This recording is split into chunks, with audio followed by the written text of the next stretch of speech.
You're listening to Cards to the Moon, a podcast about trading cards from both a collector and investor perspective. We hope you'll stick around for the ride as we take a deep dive into the state of the hobby, share some hot takes, hopefully some useful advice, and fun stories along the way. Hey, we're back with another episode of Cards to the Moon. It's number 4, I believe, which wraps up a month of episodes for us. My name is Clark, and as always, joining me on this podcast is Hyung and John. How are you guys doing? Always great, Clark. Thanks. What's up, fellas? All right. Now, before we get into our deep dive issue for this episode, I just want to get both your thoughts on Wander Franco of the Tampa Bay Rays. We just heard that he was called up. And yeah, are you guys fully aboard the Wander Franco hype train? I told you last week he was an 80 hit tool.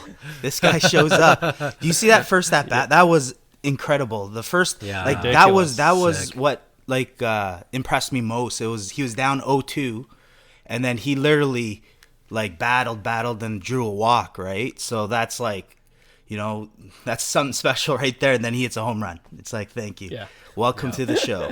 Yeah, that was awesome. Yeah, that hype train is about to explode, man. It's awesome. Yeah, the thing about the hobby now is, for prospects these days, I'm including Wander Franco in this, is that it's tough to get these prospect cards at a decent price because there's so much speculation going on, and Wander Franco being number 1 prospect for a few years now. I don't know if it's going to get any cheaper to get his Bowman Chrome Bowman first, right? Right. But enjoy the ride if you have one.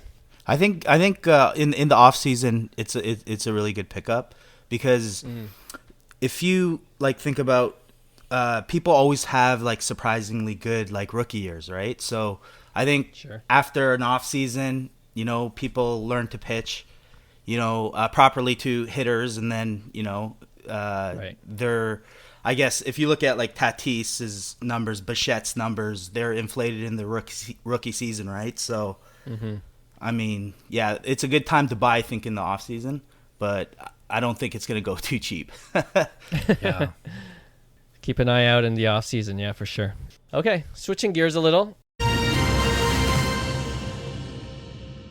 After we taped our last episode, if you guys remember, we were just kidding around and talking about things that only seem to make sense in the hobby, right? Like, why do collectors, generally speaking, prefer some cards or sets over others? For instance, in basketball, it's Panini Prizm over Panini Select in terms of value, right? And even though, many prefer the look of Panini Select cards, and for me, more curiously, seeing that numbered Select cards are frequently undervalued, right, when compared to silver Prizms of the same player.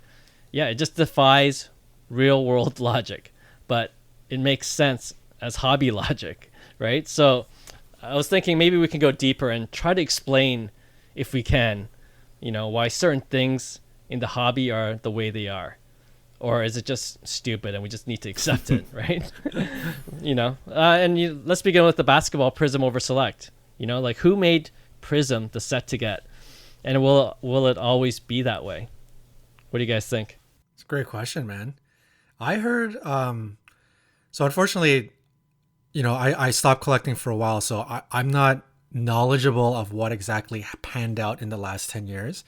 But I heard that when Prizm came out, it was obviously a product to replace Topps Chrome by Panini as they took over basketball. But I heard that Select came out after Prizm as a more premium product versus Prizm. Right. So Select was actually supposed to be the bigger set. But like you said, the hobby kind of ended up choosing Prizm over Select. I don't know if that's actually true. I heard it. I wish there was somebody here that could to talk about the last 10 years, but I'm just throwing that out there. I heard that. Interesting. Mm-hmm. Yeah, I mean, when we go through over some of these hobby logic examples to the listeners, we might not even have answers to these. It's just the way it is. Yeah. Right. The hobby has spoken, one of those kind of issues.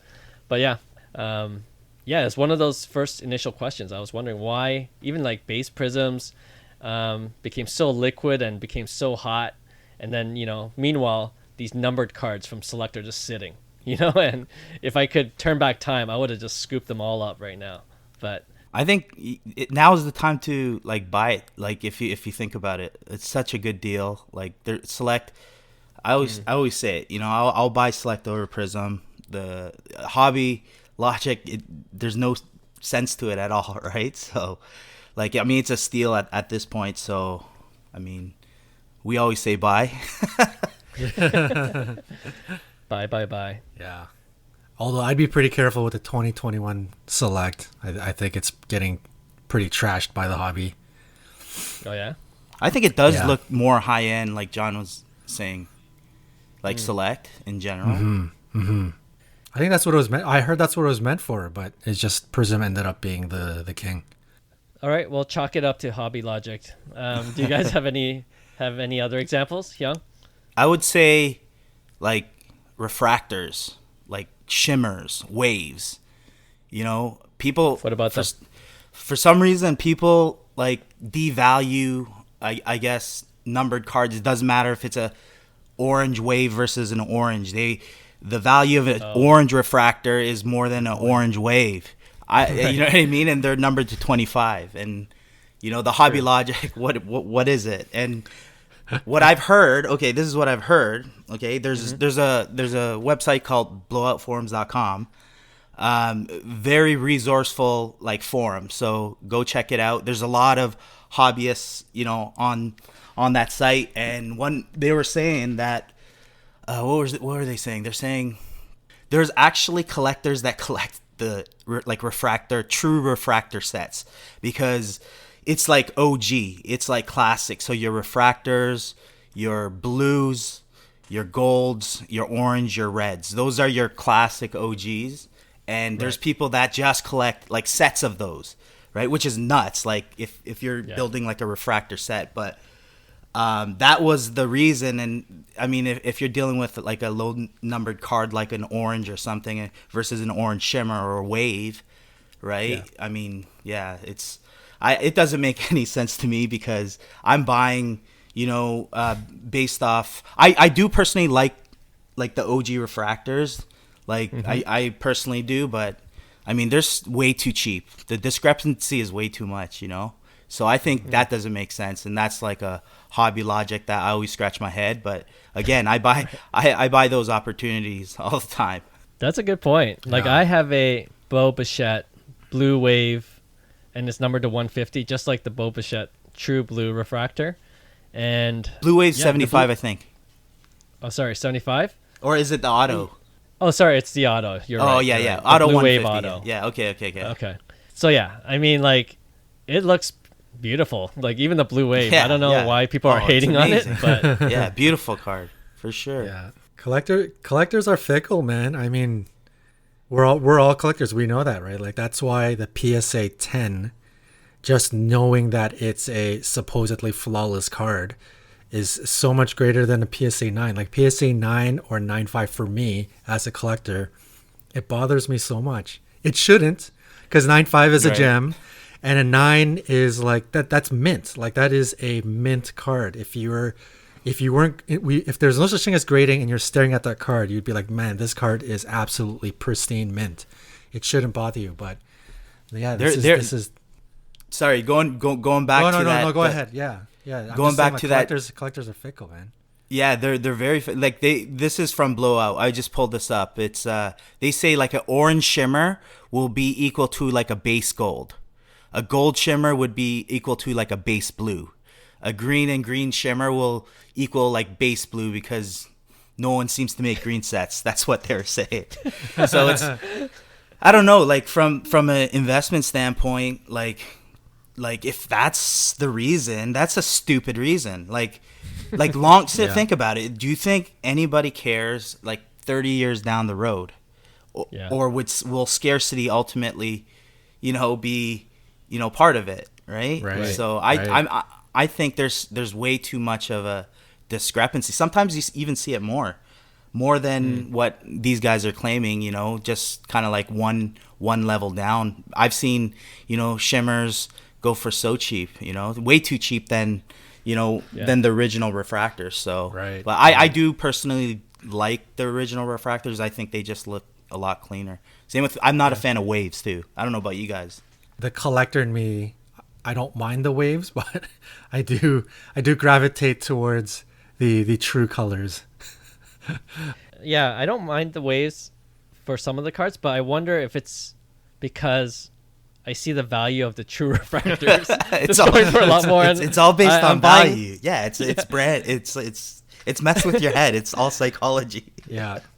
I'm buying into the hobby logic. Like, it makes no sense for me, but this is what the hobby is saying, right? So this is why we have to communicate. Get this out there. It's like we got to start thinking about like why we're buying or why we're listening to kind of these things. And you're right. Yeah. I do prefer refractors over waves, but I do appreciate the waves and shimmers too. Like I think they're tremendous buys, because if you are like literally purchasing for the long-term hold, what does it matter, right? Like you're exactly. I look at I remember I passed on a Bowman Chrome, like a shimmer, or like it was like a Cunha orange shimmer, right? And it was kind of like that. At that time prices weren't like as crazy, but it was. And I passed on it, but those are the things you kind of like say why, is hobby logic. Yeah. Like the old tried and true model of supply and demand, ultimately wins out, right? So it's incredible. Yeah, 100%. That's a great point by Hyung. Like betting on pop reports and betting on low population in the long run. I think I think you guys might be onto something in that, like shimmers and all of those. Outside refractors are slept on, because a good example is actually when you look at Luka Prizm, 2018 Prizm, silver was always king. And for some reason, the hobby never liked Hyper Prizm in the same way that the hobby doesn't like Topps Chrome Prizm, which is the same design, like that sort of like quasi checkered design, right? Like the Prizm, they look beautiful, but for some reason, people like Topps Chrome refractors over Prizm. They like X-fractors over Prizm, and then on the basketball side, silver over Hyper Prizm, and so forth. But when you look at Luka, I think traditionally in the last year, his silver was always the king, and a whole bunch of other Prizms, right? Like red ice and whatnot, and Hyper was being slept on. And now when you look at Hyper pop reports, it's super low. Like the production run was low, the gem rate is low, and I think people are recognizing that. So if you look at Hyper now, I don't know where it sits now. I believe it might go for more than Prizm, like silver. But that's a telltale sign of when you bet on the pop report, you bet on the low gem rate. And it's paying off for those that held on to Hyper Prizm, because I think Luka Hyper Prizm might start taking off soon, right? So it's a great point. It's a great point of like, don't sleep on these like blue waves and shimmers and shock and like all that stuff. Like Hyung picked up the Luka shock, it's a good bet, low pop, man. It's like 250 pop PSA 10, and it's half the price of a similar pop. So for me, it's like you look back and you look at, like, let's just say a LeBron numbered card. You carrying really like what shade of tint it is, or like, what I mean? At the end of the day, it's a numbered, LeBron, right? Like exactly. That you got to think of it that way, right? But we're so emotional that we live in the now. We can't like get out of that, right? So I think, a little logic would help, and real world logic. Yeah, exactly. Right. The only thing I'll say for the pop report argument is, if I'm playing devil's advocate, is that certain cards have low pop report because no one cares about those cards. So if they're if no one cares about those cards, I'm not talking about inserts though. Like, you know what I mean? We're not talking about inserts here. We're talking about like, still it's like the flagship, the rookie card, the rookie card, the demanded. It's just the shock. Like shock is a perfect example. But go on.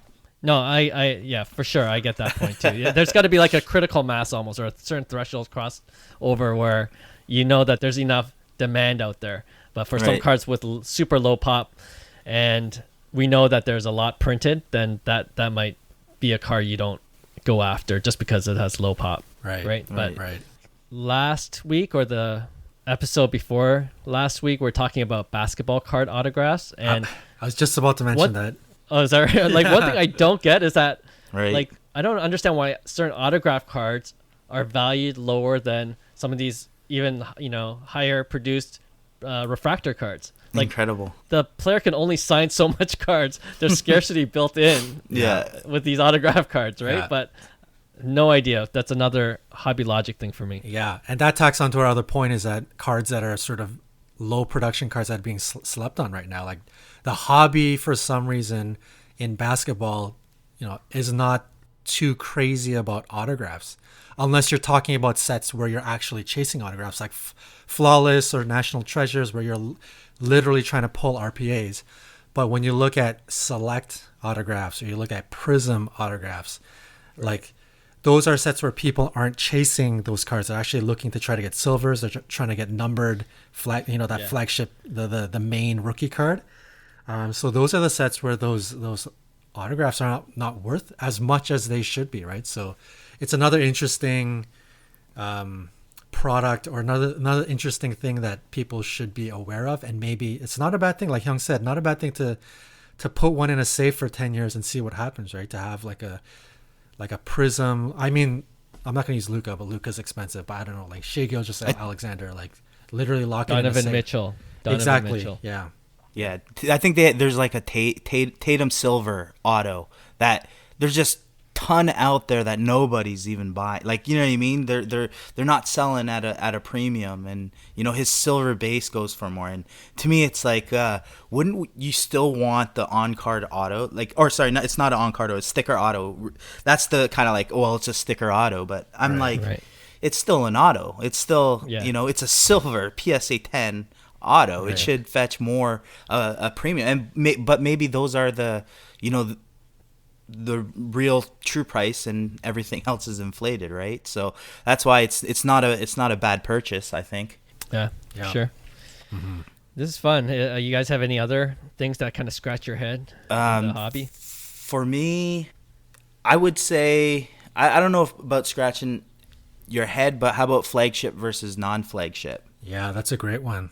For instance, when I say flagship, and I guess a lot of people might define this differently, I'm thinking, the first rookie card that comes out, right? So, does that matter? Like, to some people, obviously it does, but I don't really care. I'm going after, certain cards for, the card itself, and not necessarily because that's the true flagship, rookie, but that's just me. I mean, some people are like true that's the rookie card to get, right? So I don't know. What do you think about those? Can you give an example of a player where? How about like we'll say Ronald Acuna Jr. is a perfect example. People claim that his flagship is his Topps update, the US 250. Right, but because they don't consider his bat down, which comes from Series 2, his flagship, because it's short printed, right? So you know what I mean. And then there's a huge price difference of almost 10 times, right? Obviously, I believe Ronald Acuna's flagship card is his bat down. I don't think it's his US 250, right? Just because it's like it was his first release. I mean, he got called up, and he made Series 2 as a short print, right? And to me, I don't know. What do you guys think? Acuna, like something like Acuna, does that matter? Yeah, no, it's a good point. Like, a lot of people are saying Luis Roberts' opening day is actually his flagship, because that was the first set to come out with that image. And I ain't touching opening day. I know, Johnny, but opening day has like... It has horrible. They come out of the pack horribly, and I heard Luis Robert is like an SP or something in that set. It's super rare. Yeah, so if you actually look at the pop report, it's like tiny. It's minuscule. There's like, I don't know, 350 Hey, on the flip, submitted. John, on the flip side, think about it. It's like it's the same image, and why wouldn't that card be worth more than? Just based on pop report, right? But the only difference is it has the opening day sticker or the logo on the bottom right. That's the only difference, right? So it's like, is it actually, what's the difference, at the end of the day? But I think the price there's a huge difference, right? It's almost like 10 times more. Oh, it's crazy. Yeah, I think the the first time I ever seen it come out in auction was actually like a couple of weeks ago, and I think it went for like $1,200 or $1,500. Jeez, Louise. And this is during a super down market, right? So that I think that card would normally go for around 35. I remember seeing it like Buy It Nows a couple of months ago, and they're all like in the $5,000 range, right? So what? That's crazy. That's actually what made me research it, because I was like, I don't understand why people are asking for $5,000 for Louis Robert opening day. Like I don't think anybody's spending $5,000 right now. Exactly. I don't know much about opening day, but I know it's not like a premium release. Yeah, so why the heck is not it at all. Yeah. See, and okay, Clark. In that case, don't let population report fool you. Right. Use logic here. Yeah. Yeah. One interesting thing I wanted to mention about Flagship and Chrome was that Flagship is paper. Paper is a cheaper product. Chrome is the more premium product. So, right. I mean, I think I remember Hyung saying that Flagship was actually the more expensive, even in a PSA 10 grade, but it's flipped now, where Chrome is greater than Flagship when you're talking about graded cards. But then the hobby likes the paper numbered over Chrome. So it's funny how Chrome is greater than paper and base, but paper is better than Chrome in the numbered game, right? So I know pop report and gem rates have something to do with that, but in general, when you get the feeling of the market and what people are talking about in Facebook groups and stuff, like generally there's way more of an excitement for like Fernando Tatis Black, Flagship, or ID, Independence Day over, for example, like Blue Wave or Orange number to 25. Like those are still killer cards.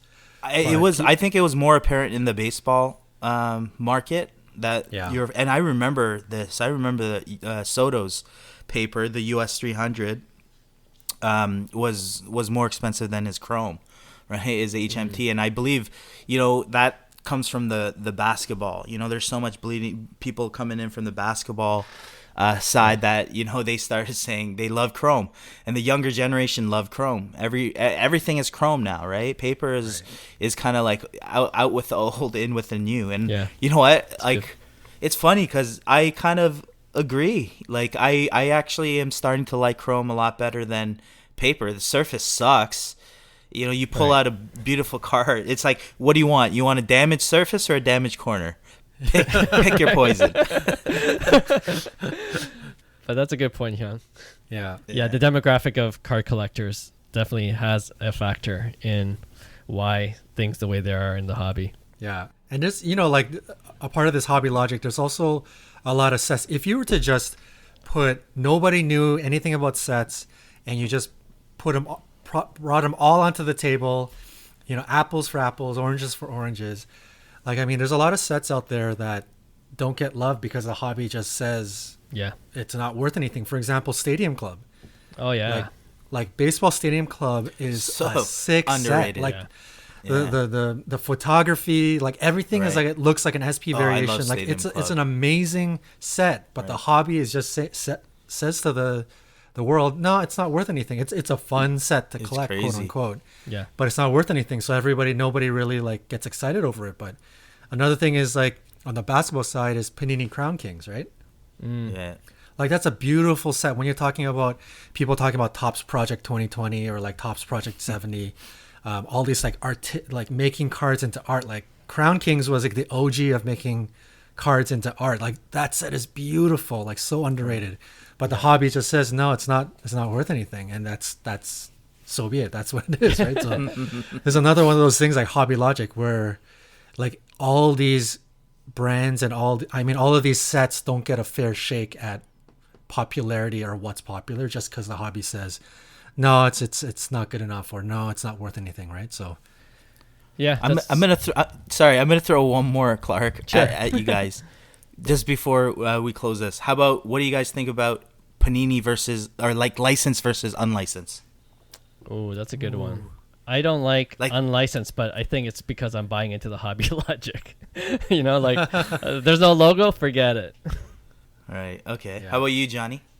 You know what's funny is before I started talking to you, like early, like a year and a half ago, I didn't want to get back into baseball because it was so nostalgic for me. I think anybody who grew up collecting in the late 80s, early 90s, like baseball was probably your first love, whether you even liked baseball or not. Yeah. 89 Griffey, 100%. that was when it just started. So baseball is nostalgic to you. So when I got back into this hobby, the first thing I looked at for some reason was baseball, even though I know I like hockey the most as a sport. I like basketball second. But yeah, so the first thing I thought of is like, oh yeah, basketball, like Optic is huge. Prizm is huge. I think it can translate to baseball. I think it's super underrated. So the first thing I started to go for was like, I have one right now. It's like a Vladdy rookie in Optic. And I thought in my mind, I'm like, oh, Optic is awesome in basketball. So it's going to translate as the hobby like picks up. To my surprise, once I started talking to Hyung's like, no, man, baseball collectors, they don't like that non-licensed. And I was like, shoot, I didn't know that. And I wish, and you guys will agree, I wish, they like Optic, Don Russ had, the licensing, because we grew up, pulling those rated rookies, that was everything. Rookie. Right. And that's why it's like, that's what we want. Like pulling, I was talking to John earlier today. What if like, Panini, we are ripping like Panini baseball and they had the major league licensing. I think it would be like an incredible rip. I think it would help the hobby so much. Yeah. Right. There would just be so many more different availabilities. And sure. I actually love Panini. I like Panini over Topps. Actually, that's coming from a baseball side. Wow. So yeah, that's unfortunate, but yeah. Can't believe what I'm hearing, but you got a good point there. Clark, before we move on, I wanted to talk about, in terms of hobby logic, like when I was collecting, wanted to just touch base on Chrome and Finest. So I don't know how many listeners are about you guys, but when I started collecting, and I was still heavy into it, I think 96, 97 was the peak. So like right in high school, for basketball, yes. Okay. And I wanted to collect Kobe's, and when I was back in the day, I don't know if not many people know this, but in 94 was the introduction of Topps Finest. It was the first time the hobby had seen this sort of like double printed hard card stock. Yeah. It was attempted before, like Flair and sort of the thicker stocks. Right. But this is the first time where you felt the card was like, wow, this really truly feels premium. So you had Finest in 94, 95, and Finest became like the king in that world. And 96 Kobe came out, and I was going hard, like as a high schooler, not that much money. Whatever I made, I went straight to the card store, local card shop, and spent all my money ripping Topps Finest. And it was like, at the time, it was like $20 a pack. I think it was like $500 for like a hobby box. Jeez. And I must have ripped, like my buddy and I must have ripped like 3-4 boxes each. And Finest was the product. And as I'm talking to the card shop owner, like we got pretty chummy. And I think right around the third or fourth box, he pulls out, he goes, hey guys, I'm going to get you guys first crack at this because you guys have been so loyal to me. But I just got this brand new Topps Chrome. It's a brand new product. Kobe year. Do you guys want first crack? I only have 10 hobby boxes. And me being the guy, like I want the best of the best. I asked him how much are packs, and he said $10 a pack. So I'm thinking, Finest is $20 a pack. It's like the king, and he comes here asking me, do I want Topps Chrome at $10 a pack? And it's not, at that time the king of the cards. I'm like, nah, that stuff's garbage. Like, I'm gonna stick to Finest. Oh man, what a regret. But yeah, I don't know if this is true or not, but back then, the year after when I started going after Tim Duncan Finest, so 97 was like going hard after Tracy McGrady, Tim Duncan, Topps Finest. And then I start to hear murmurs like from the local card shop owners and like other card shops that Topps Chrome was actually low printed. It's actually a super low print run. So people, I don't know if this was just a Toronto thing, but that was sort of as a 16-year-old the word on the street. Now, when you look at pop reports now, and I don't know if it's because of submissions, but you look at Topps Chrome 96 Kobe versus Topps Chrome 96 Finest, it looks like similar submissions, and it looks like the print runs were pretty equal. So I don't know if this was just a thing back in the day. Right. But I know from at least 3 or 4 card shops in Toronto, like that was a talking point about Topps Chrome. And out of nowhere, I think in 97, 98, like Topps Chrome started to become the king. Like that whole thing about production runs and junk wax, and like that started to become a part of the conversation. And then it just flipped out of nowhere, and Topps Chrome became king. And I don't know how much, if that's the actual what made Topps Chrome become Topps Chrome. Yeah. But I thought that was interesting in terms of like hobby logic, where finest was the king, and I don't think a lot of people know that. And literally over like a quick course, Topps Chrome took over, and now history now says like Topps Chrome is the shiz, right? And I'm sitting on a bunch of Kobe Topps Finest when it could have been like a stack of Topps Chrome. Yeah, it must hurt when you see all those record sales of Kobe Topps Chrome. Oh man, just breaking one record after another. And like the refractors. Oh boy. Oh geez, crazy. Yeah. Topps Chrome refractor. That's pretty rare, right? Because that was rare. Yeah. Okay. That was really rare. I mean, that's also where silvers come from, right? Like silver and optic hollow, like right. I'm guessing the popularity as to why silver, because the refractor is the OG parallel pull, right? Like back in the day, you buy a hobby box, you only get 2 refractors. That's it. That standard silver colored refractor, right? So it's only 2 in a box. Most of those sets were like 600 cards. Like it's a tough pull to try to get even. Like I remember my buddy and I, we ripped open 8 hobby boxes of Topps Finest, right? That's like 24 packs a box. Right.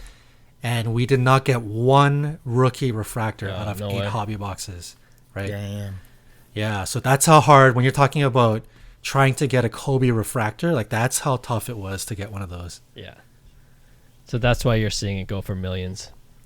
Yeah. For sure. Oh yeah.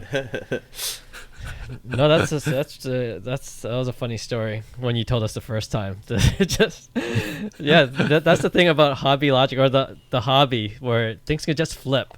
And you know what? Like to that point, like things that don't make sense right now, like you never know, right? Like things can flip. So sometimes it's always best to go with your gut. Like for me, I think you mentioned it earlier. You mentioned Panini Crown Royale, but for me, like the Panini Chronicles Origins auto card, like its design is so sweet, and when I look at comps, like it's a fraction of what other basketball card autos go for. So for me, I'm collecting them up like crazy right now, and I know they're still cheap, but for me it's like I think it could pop at any point. People are going to realize what they're missing on this incredible artwork of a design and on card auto numbered. Like I don't get why it doesn't have any more love. Buy what you love. 100%. You can never go wrong with that.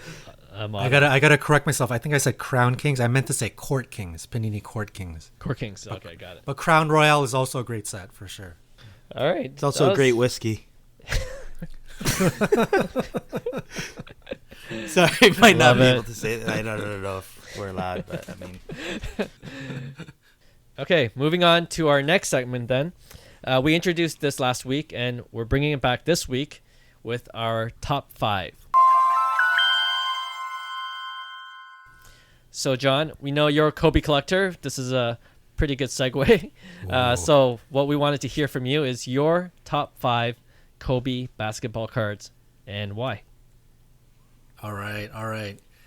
So I'm going to stay away from anything Topps Chrome Refractor, because I think everybody knows how valuable those are and how much those are grails to a lot of people. I'm going to stay away from Kobe Autos, because that's also supreme grail for so many people. Even a Kobe Auto in like an 8th grade, huge demand. So those are all out of the picture. I'm going to try to stick to just base.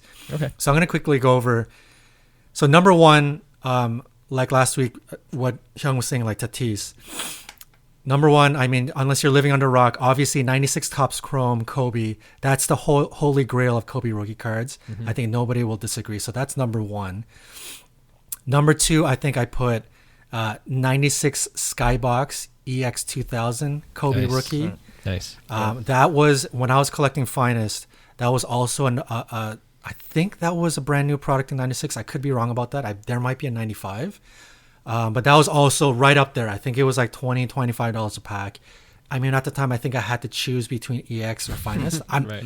If I could go back, obviously, I would take EX. But strike two, Johnny. Strike two. Exactly. But EX actually ended up being super low print run. Yeah. If you look at the pop report, it's insane. I think there's like, it was like 4,000 Kobe's submitted, and there's like 25 PSA 10s or something ridiculous. Right. So EX 2000, it's up there, right up there with Topps Chrome. The rest of my list, I'm gonna stay away because you can literally do top 20 and it's all Kobe rookies. So I'm gonna stay away from the Kobe rookie for a sec. Mm-hmm. And number 3, I'm gonna go with the 2008 Chrome Kobe base card with the LeBron, where he's being guarded by LeBron. I love that card. I love it. That set is gonna go down as one of the all-time sets. It's literally like Stadium Club, like the photography they used. Yeah. Whoever put that set together, they put a lot of effort finding those images and putting that set together. So that's gonna go down like that's one of the Grail cards I would love to have in my possession at some point in the future. So that one's got to be in there.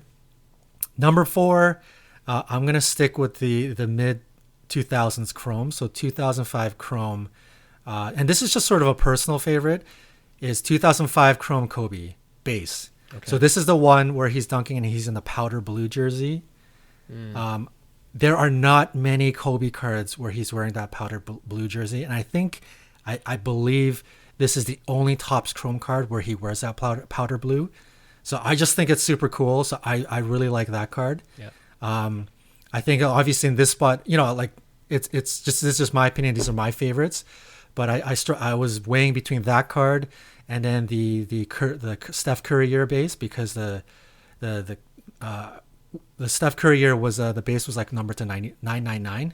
Right. Under 1,000. Right. So that's a big Kobe card as well. I think it's already quite expensive, but that's another big one I was thinking of. But number 5, I'm going to kind of pull away from some of the modern vintage, and I'm going to go modern. And you have to go with 2012 Prizm. Like, again, going to go down as one of the all-time Prizm sets, and the Kobe in that, it's actually fairly, I know, quote unquote, fairly affordable. I think it goes for like $800-900, but I really like the 2012 Prizm, the first year Prizm with Kobe in it. I love that card. Nice. So I actually went through that list quite fast because I wanted to give you guys because my personal favorites, but I wanted to give you guys a top 5 Kobe insert set. I wanted to okay, not to take more of your guys' time, but I really, some of my favorite cards, looking at some of those like 90s inserts, like just beautiful cards. Sure. So number 1 for me, and I'm going to put number 1 and number 2 on this, but in 98 Skybox came out with a theme where they wanted to kind of copy regular everyday products. So you got the Dunkin' Go Nuts, and then you got the That's Jam, which is like the strawberry jam. It looks like a strawberry jam package. Right. Those 2 Kobe's, like, I love those cards. I don't know how you guys feel about them, but like amazing inserts, like the visual appeal. It's fun. Awesome.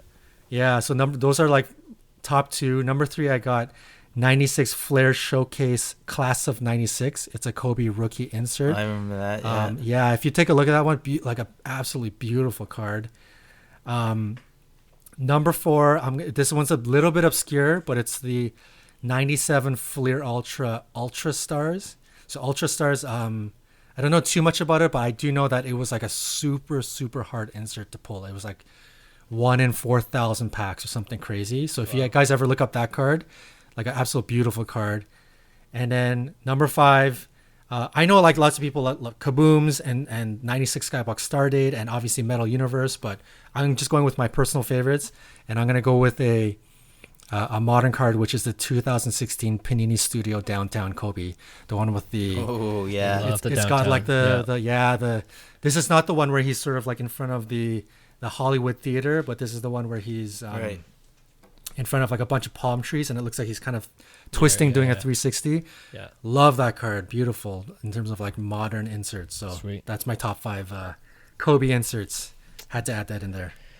Nice. Thanks, Johnny. I was just laughing because Hyung cheated last week with his top 8 Fernando Tatis, and Johnny comes up with a top 10. Come on, that's really a top 10, right? So it's hobby logic, man. I had to. Hobby logic. You guys don't follow the rules. You know what? I'm gonna come up with my top 5 next week, okay? And I'll show you how it's supposed to be done. But no, that's a pretty sweet list. I'm glad you put in the 2008 Kobe with LeBron. That's a sweet horizontal looking awesome card. And the orange refractor version of it. Oh man. Yeah. Or orange sweet. parallel. Yeah. Woo. Yeah. Oh man. Grail Any card. refractor, or like, I wish they would bring back black refractors. We were talking about this. Yeah, Hyung blacks. the other day. Yeah. Black's pretty sweet. Topps Chrome's got to bring back that black refractor. The only thing about blacks is like it'll be tough to grade Yeah. Gem Mint, right? Yeah, Because the of the surface. chipping. Yeah. For sure. Any thoughts, Hyung? I mean, for me, John nailed it. I mean, he's your Kobe guy, but I like, for someone basic coming into the market, I like it, depending on your budget, you have your Topps and Topps Chrome. Yeah. If you want to stay basic, I would stay Topps Chrome, or I think Topps is a great buy. You'll get the greening on the Topps Chrome, so if you could find some one without greening or go paper, I think there's extreme value there. Yeah. Right, based on the values there, but I think John did a very good job summing up. So I'm not even gonna attempt it, but I'm gonna say stick with the Topps and Topps Chrome. Agreed.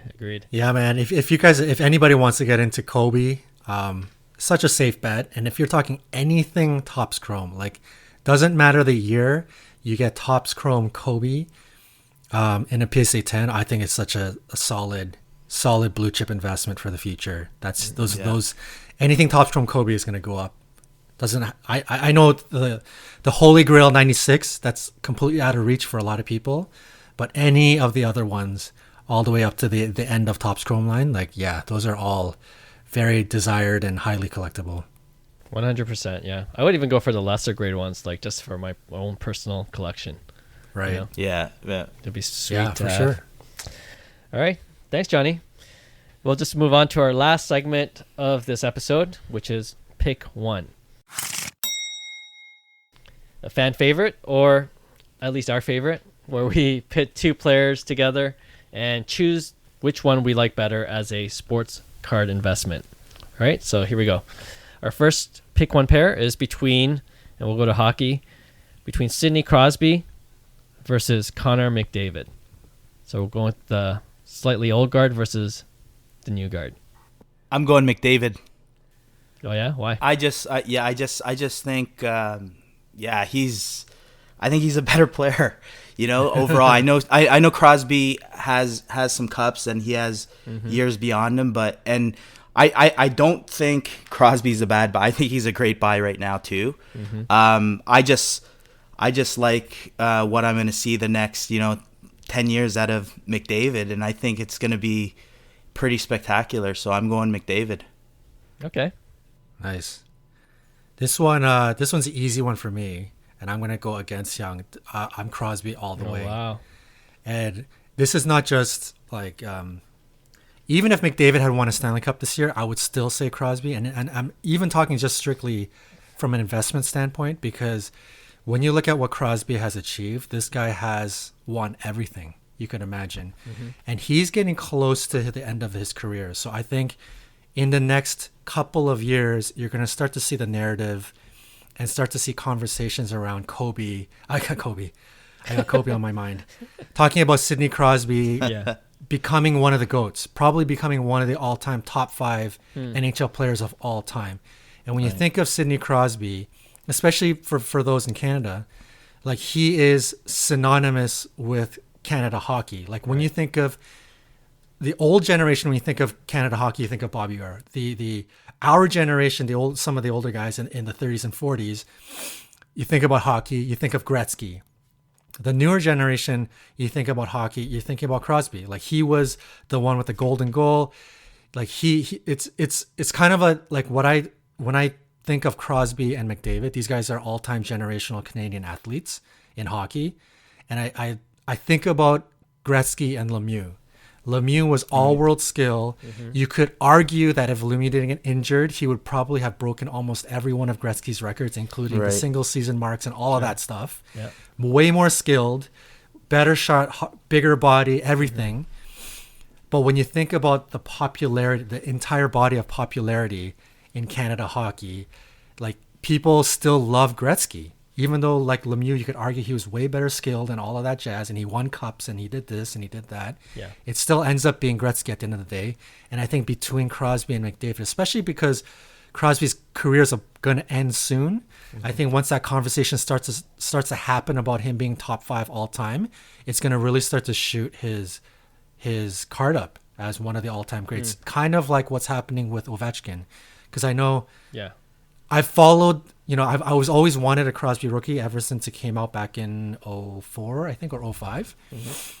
And since I followed it casually, and it's always been Crosby over Ovechkin, like in terms of value. Yeah. And it's only until recently when people start talking about Ovechkin beating the all-time goal scoring record, where Ovechkin cards start to go past Crosby's card for the first time. Right. So I think this is going to be a similar situation when people start talking about Crosby as an all-time, Ovechkin as an all-time. I think Patrick Kane, all-time American. Those are all like good investments to get into in the next couple of years before that conversation starts to happen. So I'm Crosby between the two.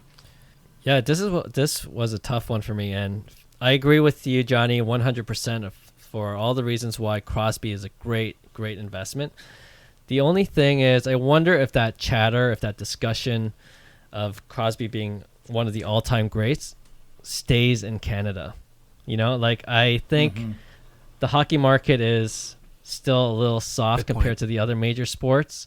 And like you mentioned, Sidney is like the best player in our generation, right? And I think what might happen, and I might have mentioned this in a previous episode, but with Walt Disney getting the rights to broadcast hockey games in the future, I think hockey's going to be a bigger sport in the U.S. And the U.S., if things blow up there, things can really take off in terms of hockey card values, in my opinion. And Connor McDavid will be the player to lead the way, right? Like they will market the crap out of him if they're smart. Sure. If they're smart, so I'm just seeing the future potential of McDavid and his rookie cards, and his rookie autos are pretty rare too, right? So I think I lean towards McDavid, but I just kept on going back and forth. And Johnny, you almost convinced me again, but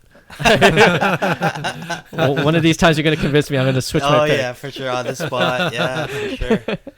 Nice. All right, we'll go to baseball next, and we don't really talk about pitchers because there's the thing about investing in pitchers, they get hurt easily. But I wanted to bring up two really amazing pitchers that might even be worth the gamble in terms of investing in, and that's Jacob deGrom, who's killing it this year, and unreal, versus Clayton Kershaw, who's going to go down as one of the all-time greats as well. So who are you going with, deGrom versus Kershaw?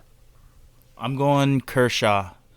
I just think Kershaw has done a lot more than deGrom has at this point in his career, and like you say, I don't really. This could be a hobby logic too, kind of like the prices on pitchers. I know there's a more significant chance of injury, but some of the prices on some pitch like Kershaw, even Kershaw, it's like this guy's one of the all-time greats. This guy was MVP, Cy Young, the whole deal. I think he was a ridiculous. I wouldn't say 11-time All-Star or something stupid, right? I just think that. Kershaw has done more. I believe they're similar age, just 5 or 6 years ahead, Kershaw, right? So deGrom has a little more catching up to do, but by no means, deGrom is an animal. He is the better pitcher right now. Today, he by far is just dominating. The last 3 years, what he's done is no short of a miracle, for sure. 100%. Okay, Kershaw. Johnny? Yeah, I'm gonna agree with Hyung here. And I don't know. I'm not an expert in baseball, like I've mentioned in previous podcasts.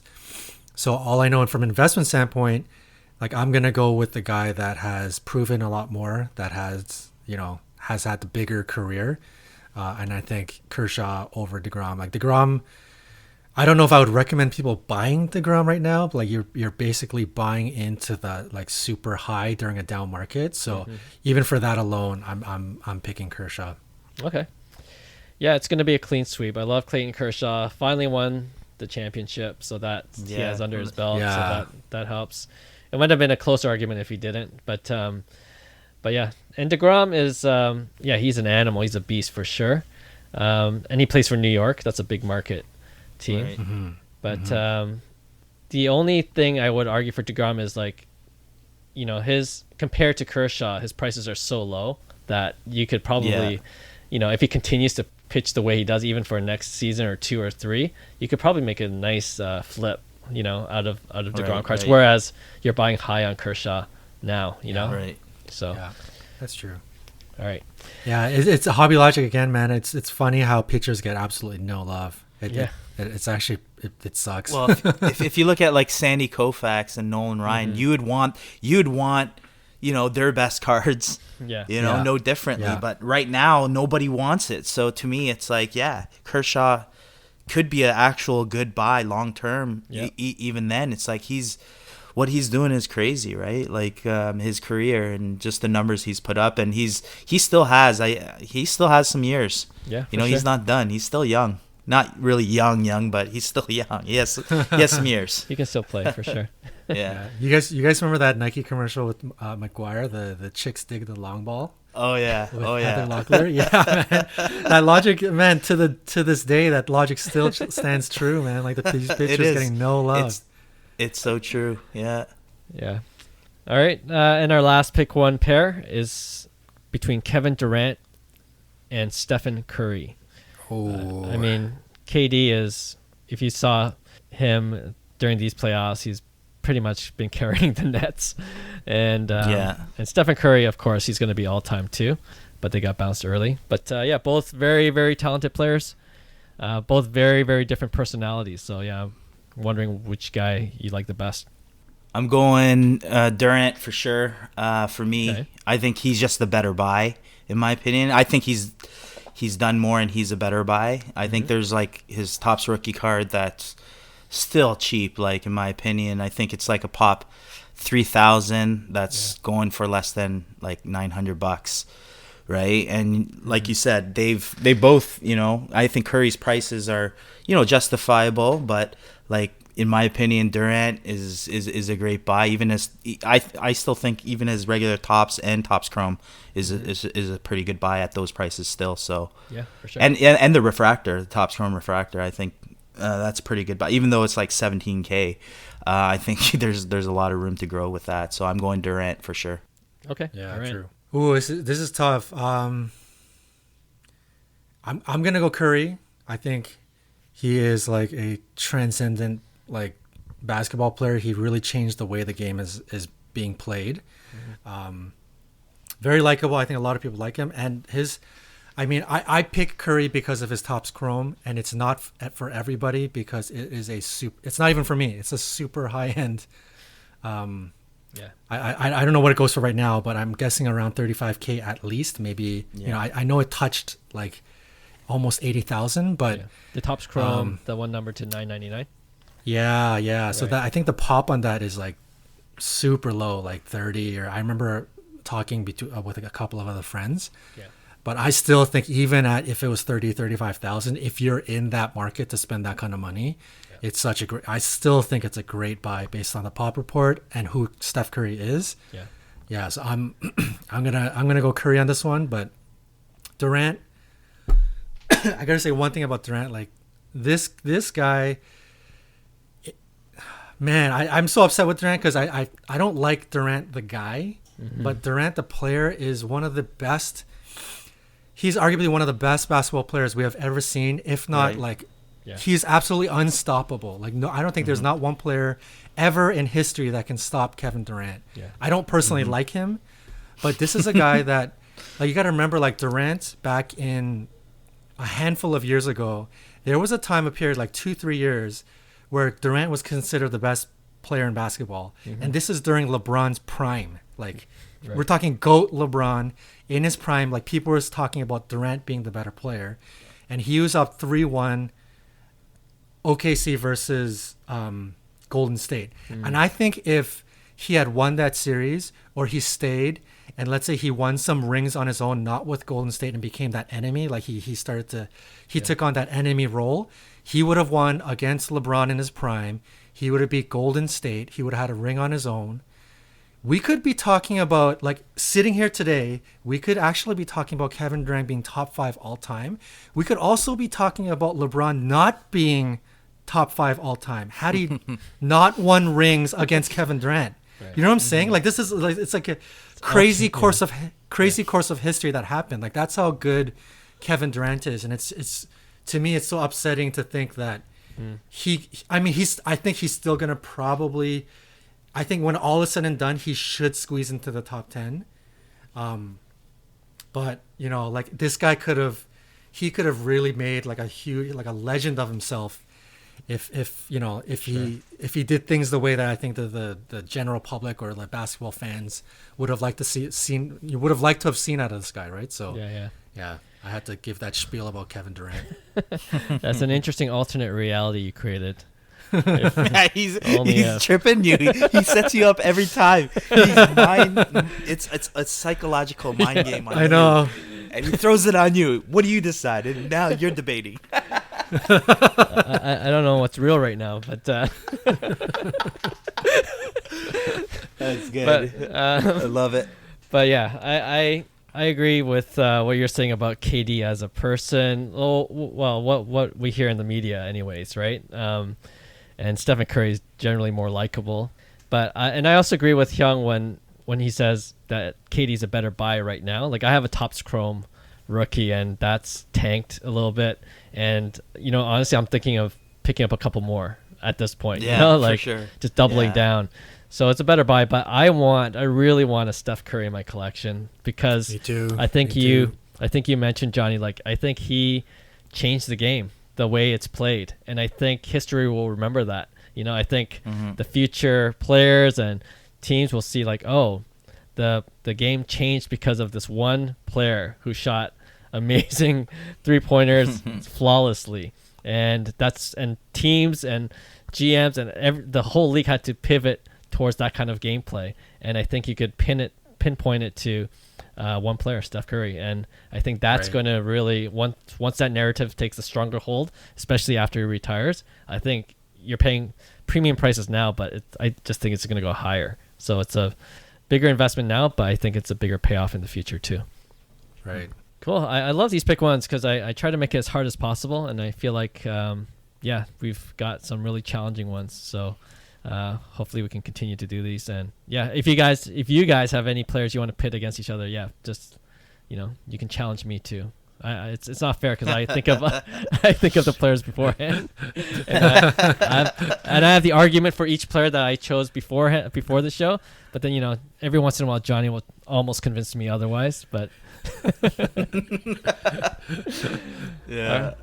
All right, thanks guys. This is a long episode, but it was a lot of fun. I think it went by pretty quickly. Yeah, that was good. Hopefully people enjoy our hobby logic segment, trying to explain what it is, and maybe we changed a few people's minds. That's what we try to do anyway. But thanks a lot, guys. We'll catch each other next week for another new episode. Thanks, everyone. Thanks.